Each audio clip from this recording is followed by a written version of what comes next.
In the name of Allah, the most merciful, the most beneficent. My dear students, today we are going to discuss LUMS LCAT paper pattern and test requirements. सबसे पहले हम देखते हैं कि इसकी requirements क्या हैं। इसमें LUMS कॉमन एडमिशन टेस्ट जो है, जिसको LCAT कहा जाता है, ये Lahore university of management sciences Pakistan की रिक्वायरमेंट है। और ये जो टेस्ट है ये पेपर बेस्ड टेस्ट होता है। और इसमें जो सेक्शंस हैं टेस्ट के उसमें प्रॉब्लम सॉल्विंग है, जिसमें नंबर ऑफ़ क्वेश्चन जो हैं वो 50 होते हैं। और नोट में ये देखें, ये लिखा हुआ है कि नंबर ऑफ़ क्वेश्चंस में वेरी, यानी ये डिपेंड करता है कि यूनिवर्सिटी जो है वो जब एक नया टेस्ट कंडक्ट करती है तो वो उसको चेंज कर सकती है। ज़रूरी नहीं है कि नंबर ऑफ़ जो क्वेश्चंस हैं वो इसमें प्रॉब्लम सॉल्विंग में 50 ही हो। अच्छा, इसके बाद यहाँ पे इसके जो सैम्पल क्वेश्चंस दिए गए हैं वो हम इंशाल्लाह बाद में आपके साथ डिस्कस करते हैं। जो सेकंड सेक्शन है इसका, उसमें सेंटेंस कंप्लीशन होती है और इसमें नंबर ऑफ़ क्वेश्चन जो हैं ये 20 हैं। और इसमें भी नंबर ऑफ़ क्वेश्चन जो हैं ये वेरी कर सकते हैं। तो इसका सैम्पल क्वेश्चन भी हम इंशाल्लाह डिस्कस करेंगे। और उसके बाद जो थर्ड सेक्शन है दैट इज़ रीडिंग कॉम्प्रीहेंशन। और रीडिंग कॉम्प्रीहेंशन में जो नंबर ऑफ़ क्वेश्चंस हैं वो 15 है। और यहाँ पे भी जो क्वेश्चंस हैं वो नंबर ऑफ़ क्वेश्चंस वेरी करता है। इसके सैम्पल क्वेश्चंस भी दिए गए हैं। और नेक्स्ट जो टाइप है वो that is sentence equivalence. Number of question इसमें भी 15 है। और यहाँ पे भी जो नंबर ऑफ़ क्वेश्चंस हैं ये वेरी कर सकते हैं। अच्छा, तो स्टूडेंट्स ये इसके जो सैम्पल क्वेश्चंस हैं वो भी हम आपको शो करवाएंगे ताकि आपको आइडिया हो सके कि किस किस्म के क्वेश्चंस आते हैं। बल्कि इसका एक डिटेल्ड जो टेस्ट है वो सैम्पल टेस्ट भी आपके साथ डिस्कस किया जाएगा। जी स्टूडेंट्स, तो प्रॉब्लम सॉल्विंग सेक्शन में देखें कि ये quantitative part of the test है और इसका जो अदर कॉमन नेम है वो वर्ड प्रॉब्लम है। तो प्रॉब्लम सॉल्विंग क्वेश्चंस के जो हैं उसमें देखें कि ये quantitative section of the exam measures the test takers ability to, यानी जो आप क्वांटिटेटिव सेक्शन है जब आप इसको अटैम्प्ट करते हैं तो ये आपकी जिस एबिलिटी को मेजर करता है वो यहाँ पे दी गई हैं। सबसे पहले reason quantitatively, solve quantitative problems and interpret graphic data. यानी आपने क्वांटिटेटिवली रीज़न देनी है, उसके बाद आपने क्वांटिटेटिव प्रॉब्लम्स को सॉल्व करना है और फिर आपने जो ग्राफिक डाटा है उसको आपने इंटरप्रेट करना है। उसके बाद है understand problems involving arithmetic, elementary algebra and common geometry concepts. यानी इसके अलावा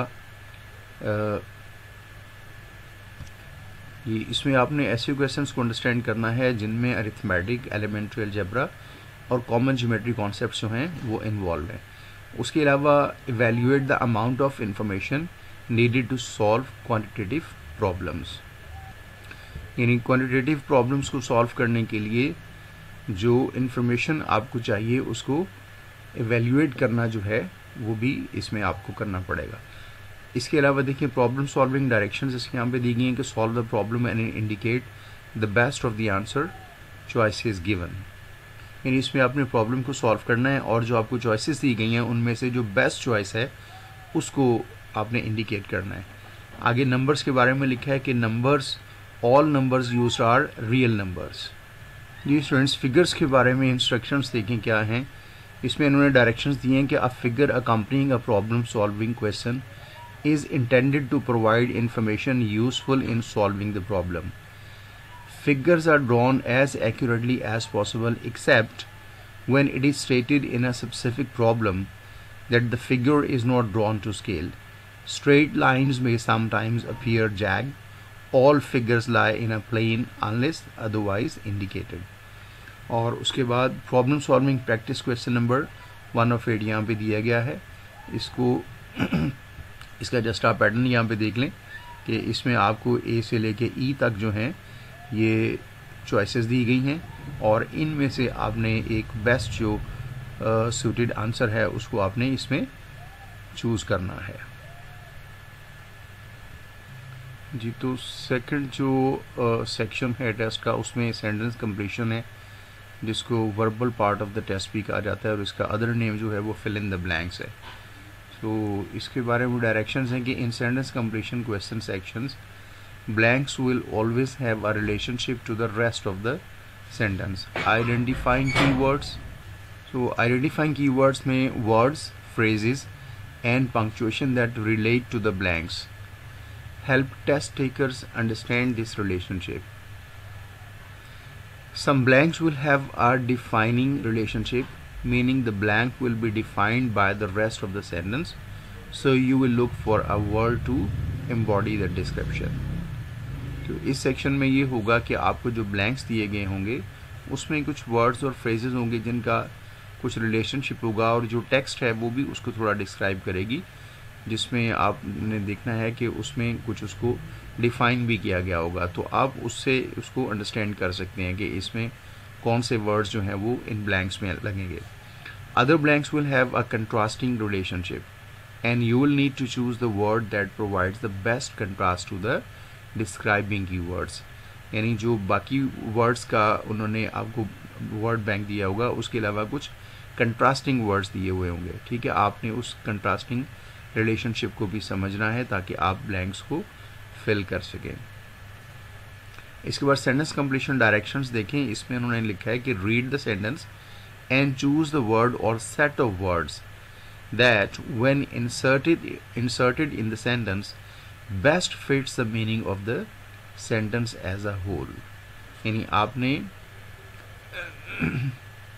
सेंटेंस को आपने रीड करना है, रीड करने के बाद आपने उसमें देखना है कि जो सेंटेंस का इसमें सेट दिया गया है वो इनमें से कौन सा सेट है जो बेस्ट सूट करता है इस ब्लैंक में। फॉर एग्जांपल यहाँ पे उन्होंने sentence completion practice question number 1 of 5 में लिखा हुआ है कि in view of the companies blank claims that its scalp treatment would grow hair on bald heads. The newspaper blank its advertising.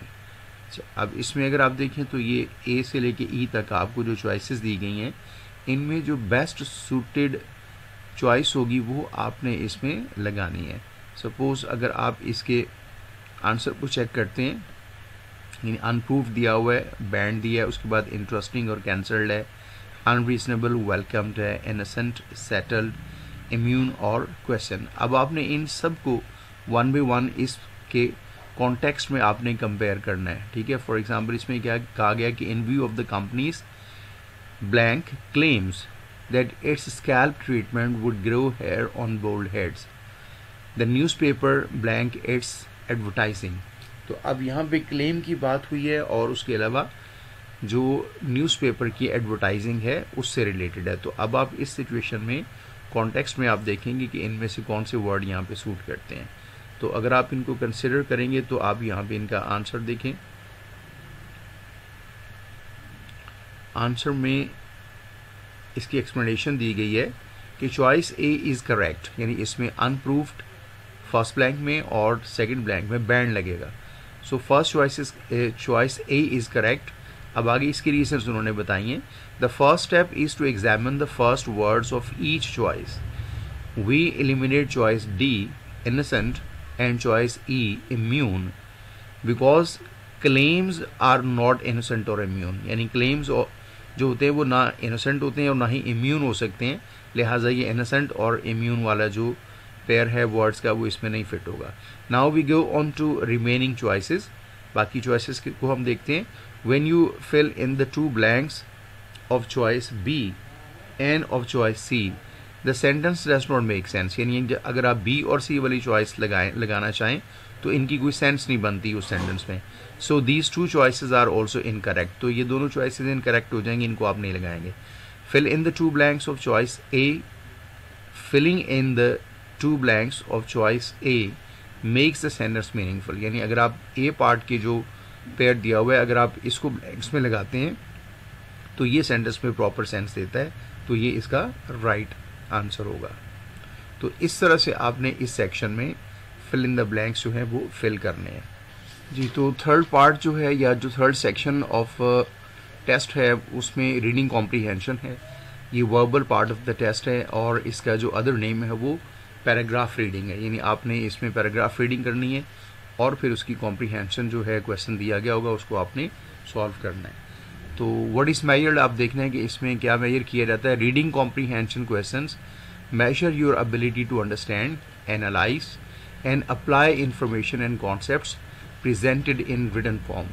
यानी इसमें आपकी ये कॉम्प्रीहेंशन स्किल चेक की जाएगी जिसमें आपकी एबिलिटी अंडरस्टैंड करने की, एनालाइज करने की और इंफॉर्मेशन को और कॉन्सेप्ट्स को अप्लाई करने की जो आपकी एबिलिटी है वो जज की जाएगी। This section evaluates the following abilities, यानी आपकी ये जो स्किल्स हैं या एबिलिटीज़ हैं वो जो चेक की जाएंगी वो यहाँ पे अभी दी जा रही हैं, जिसमें फर्स्ट एबिलिटी जो चेक की जाएगी आपकी वो है understanding words and statements in reading passages.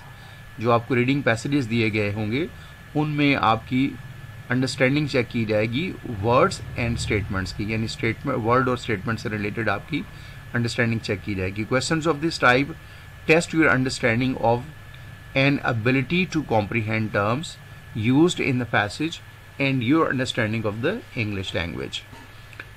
Second ability जो जज की जाएगी वो है understanding the logical relationship between significant points and concepts in the reading passage। तो reading passage के अंदर जो logical relationship है significant points का और concepts का, उसकी understanding आपकी चेक की जाएगी। So questions of this type ask you to determine the strong and weak points of an argument or to evaluate the importance of arguments and ideas in a passage। Third ability जो check होगी वो है drawing inferences from facts and statements in the reading passage, यानी reading passages जो आपको दिए जाएंगे उनके अंदर जो facts और statements दी जाएंगी उनकी inferences देखनी है। और रीडिंग कॉम्प्रीहेंशन में जो फोर्थ एबिलिटी चेक की जाएगी वो है understanding and following the development of quantitative concepts as they are presented in verbal material. Questions of this type involve the interpretation of numerical data or the use of simple arithmetic to reach conclusions about material in a passage. जी, तो अब इसमें further देखें कि reading comprehension directions भी यहाँ पे दी गई हैं। उसमें है कि the questions in this group are based on the content of a passage, यानी आपको जो पैसेज दिया जाएगा उसके कंटेंट पे क्वेश्चंस पूछे जाएंगे। After reading the passage choose the best answer to each question, answer all questions following the passage on the basis of what is stated और इम्प्लाइड इन द पैसेज। जी, तो यहाँ reading comprehension practice question number 1 of 1 दिया गया है। इसको आप ज़रा यहाँ पे व्यू कर लें कि ये एक लॉन्ग पैसेज है जिसमें डिफरेंट ये पैराग्राफ्स हैं। इसकी रीडिंग करने के बाद आपने यहाँ इसके एंड पे दिए गए क्वेश्चन का आंसर देना है। सपोज ये है जी, which one of the following best expresses the main idea of the passage, यानी पैसेज को पढ़ने के बाद अब आपने बताना है कि ये ए से लेके ई तक जो 5 चॉइसेस दी गई हैं इनमें से बेस्ट चॉइस कौन सी है। ठीक है जी, तो टेस्ट का जो फोर्थ सेक्शन है वो है सेंटेंस इक्विवेलेंस का। इसको verbal part of the test कहा जाता है और इसका जो अदर नेम है वो है सेंटेंस एनहांसमेंट। अब इसमें देखें कि ये कहते हैं कि sentence equivalence questions test the ability to reach a conclusion about how a passage should be completed on the basis of a partial information, but to a greater extent they focus on the meaning of the completed whole। Sentence equivalence questions consist of a single sentence with just one blank, and they ask you to find 2 choices that lead to a complete coherent sentence while producing sentences that mean the same thing। अब यहाँ पे example में उन्होंने question structures दी हुई हैं, ये हम अभी देखते हैं। इसमें नंबर 1 में question structure consist of a single sentence, 1 blank and 6 answer choices, यानी आपको जो एक सेंटेंस दिया जाएगा उसमें एक सिंगल सेंटेंस होगा, 1 ब्लैंक उसमें होगी और 6 आंसर चॉइसेस दी जाएंगी जिनमें से आपने बेस्ट जो सूटेबल आंसर है वो चूज करना है। Number 2 requires you to select 2 of the answer choices, no credit for partially correct answers. Partially correct answer के लिए कोई क्रेडिट नहीं होगा, बल्कि कंप्लीट आंसर आपने उसमें एक्यूरेट आंसर लिखना है। सेंटेंस इक्विवेलेंस डायरेक्शंस देखें क्या है।